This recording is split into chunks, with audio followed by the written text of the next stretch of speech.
Dans le premier épisode d'Ici tout commence du lundi 3 janvier 2021, Louis, Fabien Wolfram, plaide sa cause auprès de Charlène, Paula Petrenko, qui lui reproche de s'être approprié le travail d'Auguste.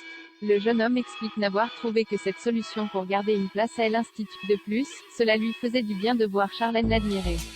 La fille de Tessier, Benjamin Baroche, elle n'avait pas besoin de ça pour avoir de l'admiration pour lui.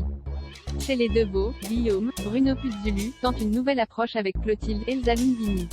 Il souhaiterait avoir une conversation à tête reposée au sujet de Laetitia, Florence Coste. Toujours très en colère, la chef Armand refuse de revenir sur sa décision.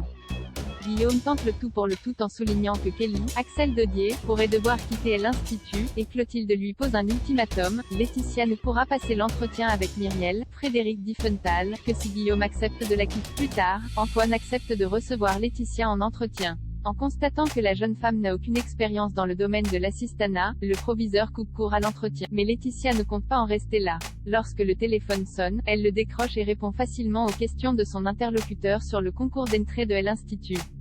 Antoine est forcé de constater que la gardienne a toutes les qualifications pour le poste d'assistante. Après l'entretien, Antoine informe Guillaume et Clotilde qu'il compte embaucher Laetitia. La chef Armand ne s'y oppose pas. Tant que Guillaume tient sa part du marché, elle accepte l'embauche de la gardienne. Tessier soupçonne Louis de s'être approprié une recette de son père. Martha, Sarah Fitry et Salomé, Aurélie Ponce, débarquent chez Anaïs, Julie Sassou, pour les préparatifs du Nouvel An. Gênée, Anaïs leur annonce qu'elle doit annuler le réveillon. Lisandro, Agustin Galliana, refuse de faire la fête avec ses élèves de peur que cela ne remette en question son autorité. Anaïs est en proie au doute. Elle ne se sent pas chez elle chez Lisandro et a le sentiment d'avoir fait une erreur en emménageant chez lui. Pendant le service du midi, l'ambiance est tendue entre Anaïs et Lisandro. La jeune maître d'hôtel est toujours en colère contre son petit ami et a décidé de travailler pendant le réveillon pour ne pas avoir à passer la soirée en tête-à-tête avec lui. Pour apaiser les choses, Lisandro déclare que lui aussi va travailler.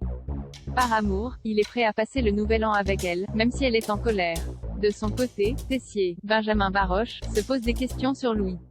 Il trouve curieux que le jeune chef ait créé un plat aussi prodigieux en seulement quelques semaines. Il est persuadé que Louis s'est fait aider. Claire, Catherine Marchal, prend la défense de son fils, mais le discours de Tessier la préoccupe. Un peu plus tard, elle interroge Louis sur la création de son plat. Le jeune homme comprend que sa mère doute de lui et se met en colère, affirmant avoir imaginé seul sa recette de Saint-Jacques. À la salle commune, Maxime, Clément Rémien, Mehdi, Marvin Pellegrino, et Hortense, Catherine David-Zenka, s'interrogent. Ils ne comprennent pas pourquoi Louis a choisi de passer le concours avec Enzo, Aziz Diabaté, qui est loin d'être le meilleur cuisinier de l'Institut.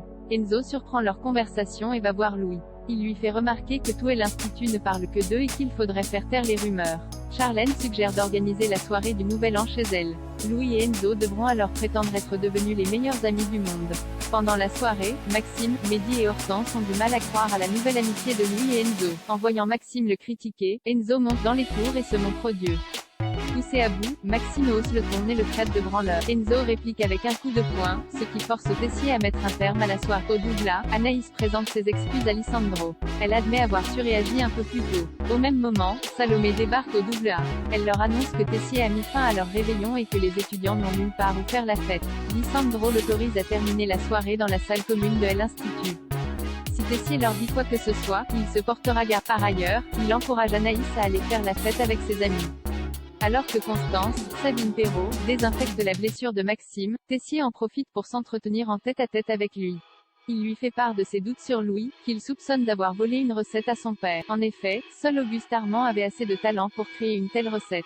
Tessier propose à Maxime de s'allier pour empêcher Louis de se présenter au concours. Loading widget.